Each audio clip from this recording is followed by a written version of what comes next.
Water is two hydrogens and an oxygen. Those molecules are just stuck together and it forms this unique liquid. And without water, without drinking water, we cannot survive and becomes a full-blown cramp. Well, those will hurt, man. Is that as an athlete, I've had those a couple times. You're sweating all day, and all of a sudden, wham!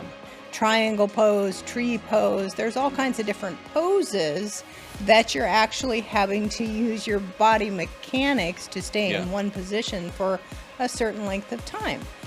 Well, it does help. I mean, there are times where when I'm in the gym, I will do the down dog and up dog. I mean, I'm sure who come up with those crazy names, but ultimately... Ever seen a dog stretch?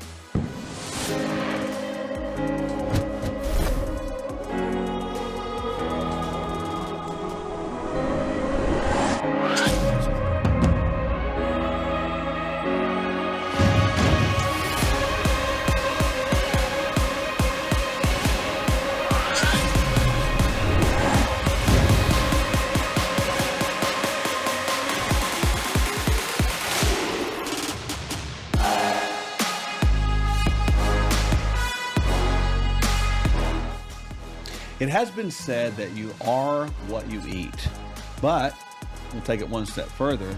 You also are what you drink. And did you know the body is majority-wise made up of good old-fashioned water, H2O? What is water? Water is two hydrogens and an oxygen. Those molecules are just stuck together and it forms this unique liquid. And without water, without drinking water, we cannot survive. As you said, the body is made up of the majority of water. That's about 65% coming from those hydrogen and oxygen molecules. That water is also responsible for even having blood going through your veins. If we don't get enough water, we become what's called dehydrated. And if we're dehydrated, that can dry out your eyes, that can dry out your joints, that can make you depressed, that can make your blood pressure off. There can be a lot of effects that come from not getting enough water. The question is always asked with this idea of water, how much do we need to drink? And there's many, many ways to sort of kind of organically, artificially calculate that. Sometimes we'll say, well, half your body weight in ounces is fine, but really it's that can't be completely accurate because somebody's morbidly obese, that might be an enormous amount, or somebody's underweight, that could be a minimum amount. But I think we can generally say it's somewhere between about 60 and 100 ounces a day as a general rule, but probably more if you're an active person. Would you agree with that? Absolutely. You have to put back what you sweat out. So if you're a person that's running marathons or you're out in the 100-degree heat in Phoenix, for example, you're going to need to hydrate a little bit more than somebody who's just sitting behind a desk all day. Well, no question. And I think a lot of times, one of the things that we've talked about before that's helped me drink more water, and I do drink a lot of water, but it's the principle of visibility and availability. If it's visible and available, you'll drink it. But if it's out of sight, it's out of what? Mind. And so people need to have it. I have it on my workstation, and I have it with me all the time. The first thing I do when I get up in the morning, before I have a cup of Kingdom Cup, of course, I'm going to have some coffee. water. Yeah, the coffee. I'm going to have some water because I think it's that important. So you want to start the day hydrated. Coffee, just as a simple side note, tangential piece of information, is a diuretic. It can actually help you, drain water a lot. Yeah, So it's been said that for every cup of coffee you have, you need to drink 2 cups of water. And that would be right in line with the fact that 75% of Americans run a quart low on water. So staying hydrated is really important. I like the fact that you said, I start my morning out with water. And why would that be important is this thing called digestive harmony. People will come into the clinic and say, well, I'm constipated. Things just aren't moving. And it turns out the system simply needs more fluid. Without water, we don't excrete waste products, which is just like, wow, that's important to do, right? But also without water, as you mentioned earlier, we won't live. One tip that we've done, and we've talked about hydrogen water before, but to have hydrogen water around in the visible standpoint of that, and actually the added benefit of that of reducing inflammation on a cellular level, which is great systemically as well, is I tend to drink more because I push that button and the blue Like light watch the comes bubbles on. I'm come like, up. that's cool, man, in my little hydrogen bottle. And I think that promotes more water intake. And just reports on that. I've had people tell me, parents say, my child drinks more water. I drink more water because the device is cool. But we do need to drink more water. And the best time to drink it, not the best time, but the time that we probably forget to drink it the most is in the wintertime when it's cold. That's when the most frequent dehydration occurs. Wow, that's kind of cool because when we sweat, we realize we got to replace it. Yeah, and there's a relationship with that. If we're dehydrated in the wintertime, we oftentimes see people with more joint aches and joint pains. It's not necessarily just because it's cold outside. It could be that we're running a quart low on simple hydration. Yeah, I was reading that our joints have about 80% water in there. And if that's true, like you said, then the lack of that hydration in those joints would create joint immobility or joint stiffness. And so there you go. I think hydration is going to be the thing we should be focusing on, shouldn't we? Yes. Another thing is kidney stone prevention. Boy, those little kidney stones, if you've ever had one, you never want to have another one again. Hydration, hydration, hydration. That's the first line of defense, or the first treatment to prevent those kidney stones, is to make sure that you are well hydrated. You don't have to binge on water. If you can just kind of have it start off with a good amount, start off with about 15 ounces or so, 12 ounces in the morning, get a good start off hydrated so you don't start off dehydrated and have to catch up. And then the last thing you do before you go to bed is have some sips of water. Now I realize if you say, well, if I drink a lot before bed, I have to wake up to pee several times. Okay. The key is sip. You sip it after dinner time, but make sure you're consistently sipping it with that visibility and availability principle all day long. You've often heard me say the solution to pollution is dilution when it comes to detoxification. If you stop the incoming offending agents, your body's going to have less toxicity on board. Well, how else do you dilute toxicity? Is drinking more water. You're diluting the pollutants that's in your system. You're improving digestion and the ability to move it out through the bowels and the kidneys. So there you go. More reasons than you ever thought about for drinking water. But drink your water. Again, 60 to 90 ounces minimum per day. If you sweat a lot, drink more. Don't neglect it in the wintertime. Use these tips, use these tricks, and even use hydrogen water to help yourself drink more. And have a happy hydration day. Boy, those muscle cramps and spasms, they can sure be a killer. Find out how to eradicate those things next. Our flagship product is called Kingdom Fuel. Tell us a little bit about Kingdom Fuel and why it's so good. We saw people struggling with the idea and concept of it's too expensive to eat healthy. So we thought, okay, that's the problem. Let's find a solution. So we found a solution for $5 or under per meal. And that represented the birth of the idea of Kingdom Fuel. So Kingdom Fuel is organic pea protein. It's got greens and reds in it. So this is the phytonutrients from green plants and red plants that we all talk about. Eat your vegetables, right? It's also got vitamins and minerals in it. So it's got a complete complex of that. And it's got also soluble and insoluble fiber, which the difference between the two is profound. Soluble actually gathers moisture and makes you full. And the insoluble goes through the system and grabs things like damaged particles. The body runs on nutrients. It doesn't run on medication. And Kingdom Fuel is a complete multivitamin and mineral. Introducing OK Movie Stream, your ticket to a world of cinematic classics and wonders, right from the heart of Oklahoma and the surrounding areas. Baby, take a walk under the moonbeams. Dive into a world of captivating stories and extraordinary talent, all on OK Movie Stream. You got to believe, y'all. Choose the option that suits you best. Watch for free with commercials, binge watch your favorites for 3 days, or unlock ad-free streaming for just $10 a year. Join the OK Movie Stream community today and embark on a cinematic journey like never before. I don't know about you, but I have to have that cup of coffee in the morning. And Kingdom Cup is mold-free, it is pesticide-free, and it is organic. It's got this flavor that is delicious. You don't even have to put cream or sweetener in it. And it's Kingdom Cup with a K, K. right? So this is important. 50% of all coffee at least contains mold. And this is a key thing. That's in bean form, right? So you're going to be a little grinder. They're just a few bucks. Grind it up, put it in your maker, and make it.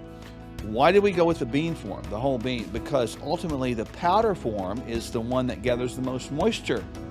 And that means the more potential mold development. So this is actually organic, mold-free certified.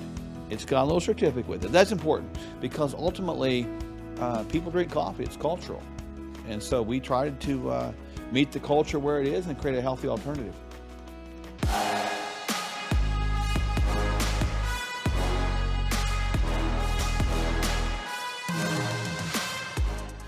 Have you ever woke up with little cramps or spasms in your muscle and you're like, what is going on?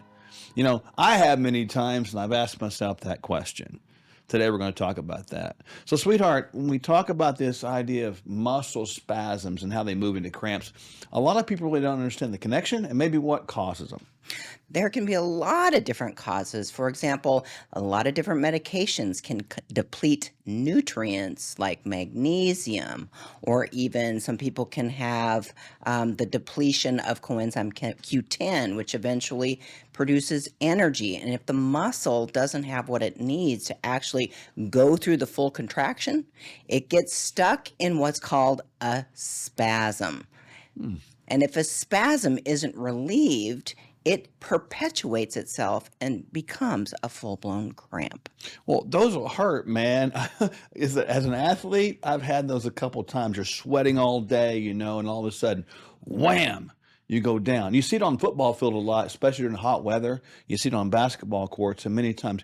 You used to be a sports medicine doctor for Oklahoma University and even Tulsa University. So did you give like IVs from time to time? Oh, absolutely. They'd come off the field at halftime, cramping. They'd gone past the point of spasm into full-blown cramps. We'd give them a liter of IV fluids, and voila, in 30 minutes, they were ready to go back on the field. So cramping can be directly related to hydration insufficiency, lack of fluids, and of course, electrolytes. Well, you mentioned, two questions I've got for you.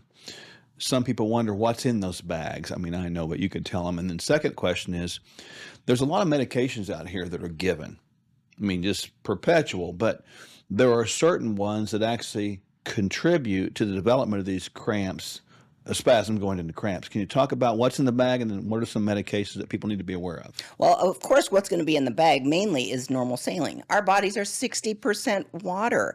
And if we're sweating and we're not replacing the fluids adequately, then we're going to become a little bit dehydrated and perpetuate the possibility of cramps. What else is in the bag is we're going to replace the electrolytes that are lost through sweating. Potassium and sodium, sometimes even B vitamins, magnesium. We're going to put those things in a bag. They can be called a Myers cocktail. They can be called a crampless wonder. There are a lot of different IV solutions that are the solution to cramping.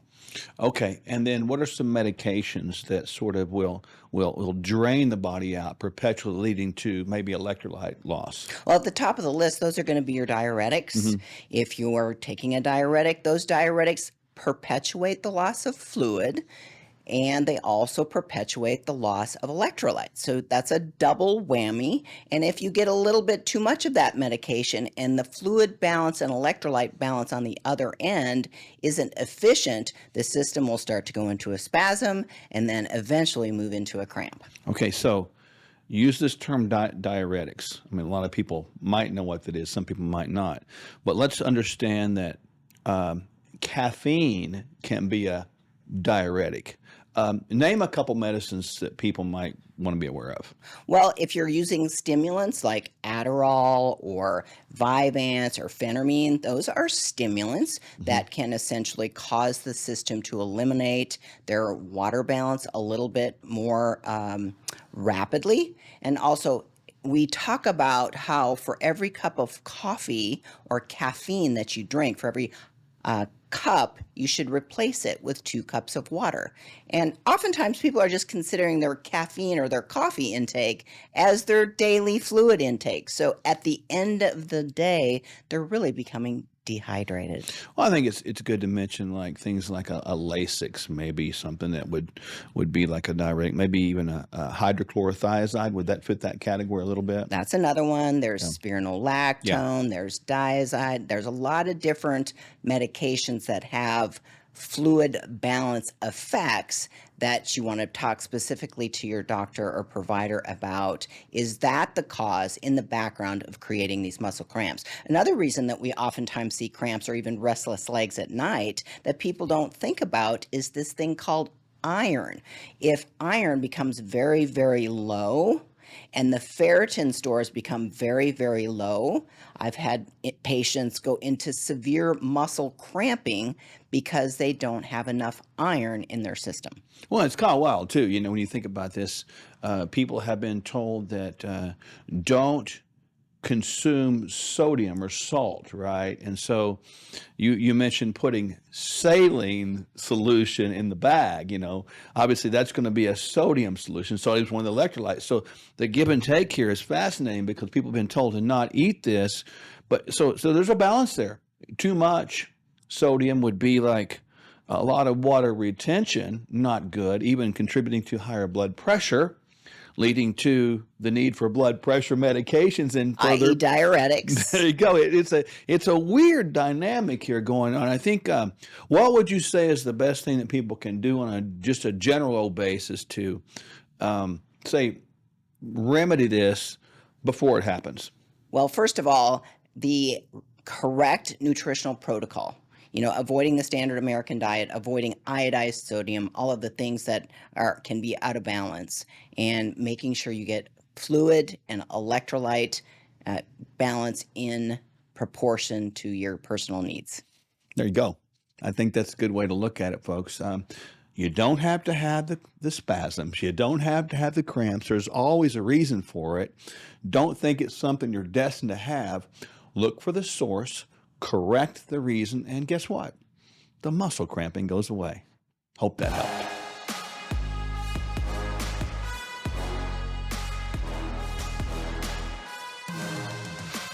Kingdom Candy with a K again. 2 flavors. We got salted Delicious. caramel and peanut butter. These are great. I mean, they're kind of like a complete meal. yeah, they're 200 calories. People want to know that all the time, and not that we're worried about calories, but these things have great ingredients. They're not sweetened with sugars. They don't have those false sugars or fake sugars, artificial They've got sugars. fiber in them. They do.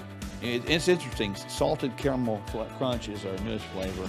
We'll come up with some other stuff at some point, but those can bridge the gap of that sweet tooth craving. They're sweetened with monk fruit, and that's really, if you know what that is, it's not going to raise blood sugar. It's really only 2 grams of sugar. I refer to it as the sweet without the cheat. Any of these things out here are designed to be money saving, nutrition giving, and life enhancing. And this is a big deal. So you'll find out, like thousands of other people did, that these things will help you live healthy longer.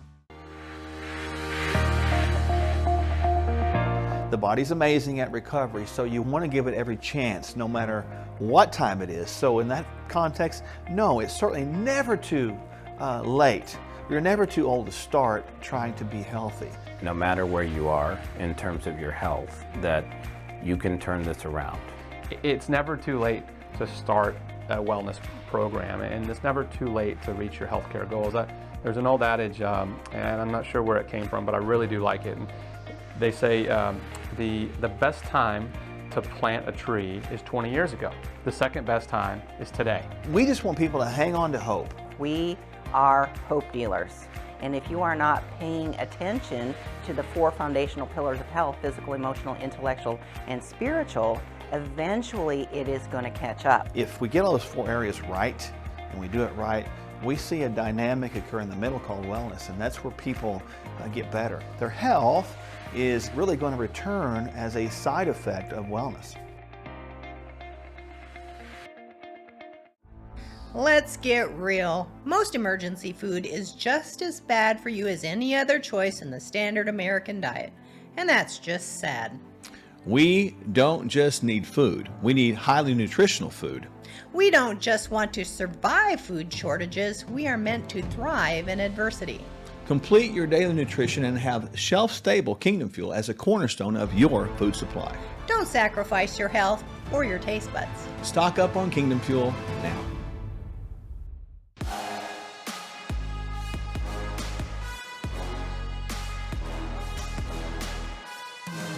Is yoga a healthy choice for exercising? And if so, is it right for you? What do you know about this thing called yoga?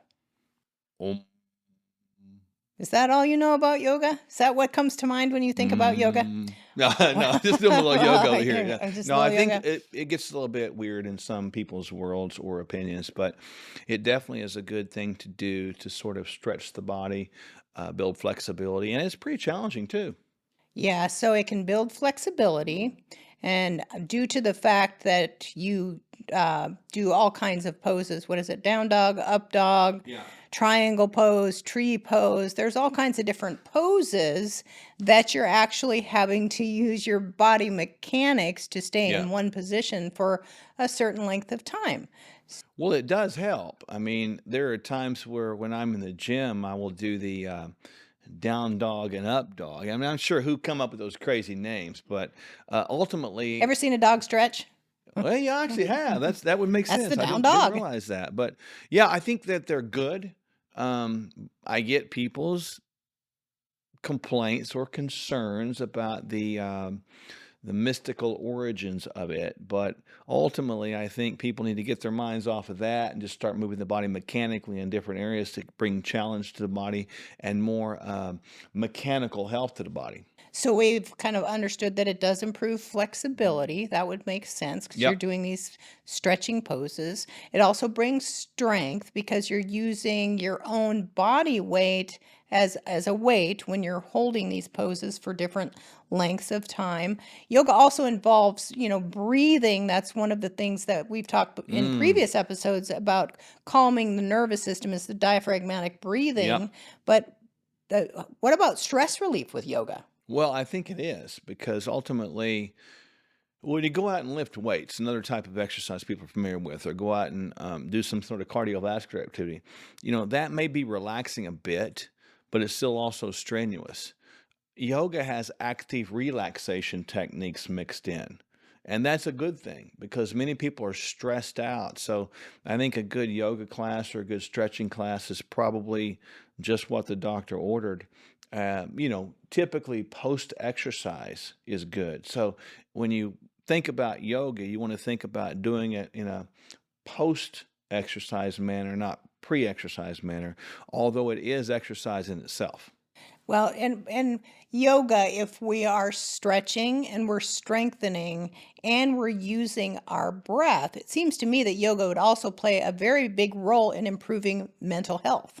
Well, it will, because as we've talked about a bunch of times, the stress response is something that's very chronic in our world today. And people today are, they're kind of addicted to stress anymore, and that's what they are driven to. A good place of yoga is nice because you can actually, not just disconnect from the world, but you can sort of kind of connect with yourself again. Really understand the way your body is. We hear the terms feel your breath or experience your breath. Where's your breath? And I've talked many times about diaphragmatic breathing. That's sort of a yoga-ish technique, pushing the breath downwards in the diaphragm as opposed to having it all up here all the time, Yeah, well, So and there's that good things. changes the autonomic nervous system's Does. response. So it takes it out of fight or flight and more into rest and relax, which would calm the brain. Well, and people would relate to this that have taken a yoga class. If you're out there, you know full well that at the end of that, when you're having your cool down time, it's not uncommon to hear somebody snore. I've heard that before. Like, what in the world? That's somebody snoring. They're What in the asleep, world? man. So they've relaxed. Yes. And that's not a bad thing. So, Yeah. and usually it's in an environment with without headbanging music. It's usually Calm. and that's And good. the lights are softer. Yep. And so you really want to put yourself in an environment, whether it's in a group class or even alone, to sort of bring that sort of, vibe into your life more often. Now, from a clinic standpoint, I personally have been through 5 different yoga training certifications. So, not all yoga classes are created equal. Right. And when it comes to like back problems, neck problems, hip problems, yoga can be very beneficial when you're taking instruction from somebody who really actually knows how to line the system up and line those joints up in a manner that can decrease disc compression, Yep. decrease, for lack of better terms, inflammation.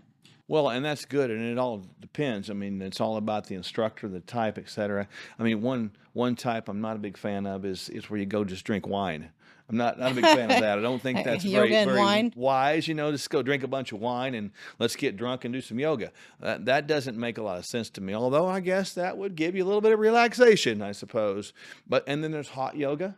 Right? That's a whole different type. Yes. That can push the heart rate up a little bit higher, And have improve some benefits. flexibility Yep. because of the heat. Mhm. So yoga may, with all of these things that we've talked about, from flexibility to strength, of course, you improve strength, you improve the quality of muscle, the tone of muscle, and bone density. It improves breathing because oftentimes they're guiding you with your breath. You breathe in and you breathe out with each pose. We've talked about how that can actually improve mental health or calm anxiety or change brain chemistry. So overall, yoga sounds to me like can improve the quality of one's life and even dealing with physical issues like lower back, neck pain, those kinds of things. Oh, there's no question. I think that yoga is good. We've been asked about that, tens and probably even hundreds of times, but I think it's good for us. I think we should be doing it. We should be training in a cardiovascular manner. We should be training with some kind of resistance training, and we should be doing some kind of stretching inclusive of yoga. What do you think about yoga and its ability to boost the immune system? If you're moving through these poses and you've got more blood, oxygen, and nutrients circulating through the system, does that resonate with any kind of boost in immune health? Well, it does. I mean, if the body's toxic and it's dealing with toxins, it's not going to be able to deal with the attacks that come on you from, bacteria, parasites, viruses, et cetera. And further, when you exercise in any way, you get the lymphatic system moving as well. So you get this secondary line of toxins pushed out as well. So it is beneficial in all aspects. And, people look at us and say, well, we're Christians. How can we do yoga? Look, just take all the mystery out of it, the mystical stuff out of it, and move the body more in those particular positions. Find a good instructor, and you'll find yourself getting healthier. We hear it all the time. So try a little yoga out. It's not a bad thing, and you'll be better for it. Exploring biohacking, bioharmonizing, biosynergizing, stacking, resilience, or anti-fragility? Start here. No gimmicks, just proven results.